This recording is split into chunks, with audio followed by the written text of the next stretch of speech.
عزیزانی من ئینسانی مسلمان وا نەزانێ ناکەوێتە کوفرەوە. ئەو عولەمانە کە فەرموویانە چەند سەریع دێ بۆ شایەتمان هەرەوەنداڵێ ئەشهەدو ئەن لا ئیلاهە ئیلا الله وەشهەدو ئەنە محەممەدەن ڕەسوول الله مسلمانە بێ لەوە سەریعتر پێی کافرە بێ.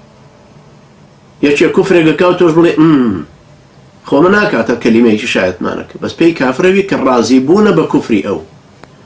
یەکێ گەڵێ وەڵاڵی کافر ببم ئەمیش دەڵێ سەرێکی بۆ لەقێنێڵە بەوەش کافرە بێ.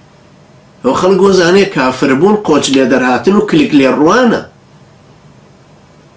کابرا عەلەمی لا ئیلاهە ئیلا اللهکەی خستۆتە ژێر پێی تاغوتێکی پێشمەرگەی پارتیە هیەکێتیە مەلایەکی تر ڕووبۆی ڕۆیشتووەڵێ وەڵا لە جیهادایە.